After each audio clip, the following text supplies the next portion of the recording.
అనకాపల్లి జిల్లాలో మేమంతా సిద్ధం బస్సు యాత్ర చింతపాలెంలో బహిరంగ సభకు భారీగా తరలివచ్చిన అశేష జనవాహిని.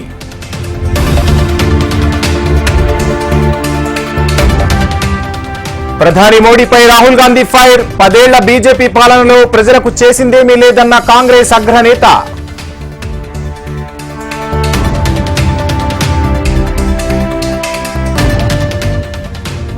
మెదక్ ఎంపీ కాంగ్రెస్ అభ్యర్థిగా నీలం మధు నామినేషన్. మెదక్ను అన్ని రకాలుగా అభివృద్ధి చేస్తానన్న నీలం మధు.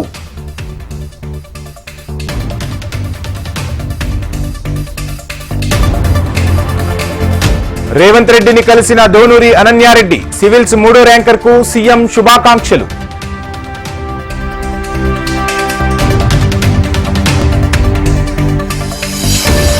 నెల్లూరు జిల్లాలో చంద్రబాబు ఎన్నికల ప్రచారం. జగన్ పాలనలో అన్ని కుంభకోణాలేనన్న బాబు.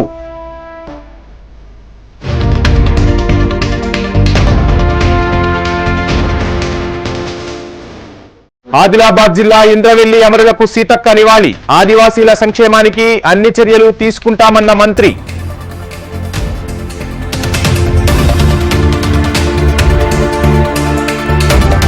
మరో 3 రోజుల పాటు తెలంగాణలో వర్షాలు. కొన్ని జిల్లాల్లో ఈదురుగాలులతో కూడిన వర్షాలు కురిసే అవకాశం.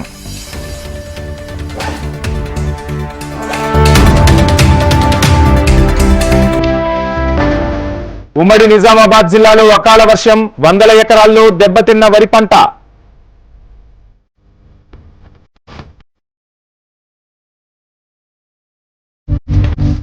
బట్టతలపై వెంట్రుకలు రప్పిస్తానంటూ మోసం చేస్తున్న నకిలీ డాక్టర్. అస్లాంను అరెస్టు చేసిన సౌత్ జోన్ టాస్క్ ఫోర్స్ పోలీసులు.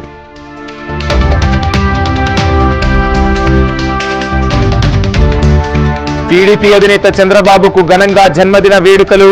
అనంతపురం జిల్లాలో స్కూల్ విద్యార్థులతో కేక్ కట్ చేసిన బాబు.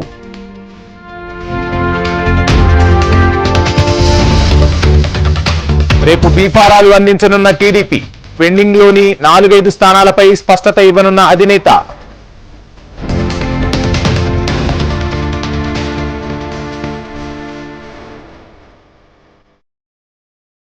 కడప ఎంపీ అభ్యర్థిగా షర్మిల నామినేషన్. అంతకుముందు వైఎస్ఆర్ ఘాట్ దగ్గర నివాళులు.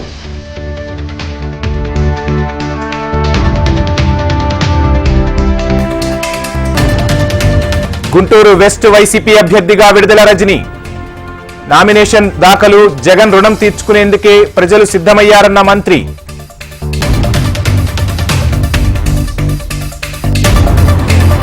పోలీస్ వ్యవస్థను జగన్ సర్కార్ దుర్వినియోగం చేస్తోంది. మైనర్పై తప్పుడు కేసు పెట్టి అరెస్టు చేశారన్న బోండా ఉమా.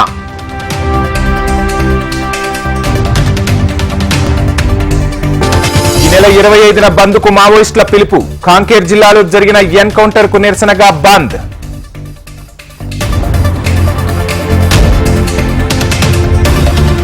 తిరుమల శ్రీవారిని దర్శించుకున్న సంయుక్త మీనన్. వెంకటేశ్వర స్వామి మంచి లైఫ్ ఇచ్చారన్న సినీ నటి.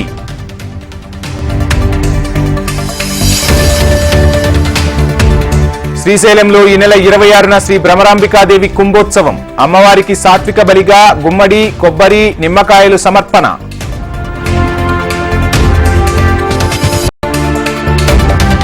చైనా సైన్యంలో కొత్త విభాగం. ఐఎస్ఎఫ్ ను ప్రారంభించిన జిన్పింగ్.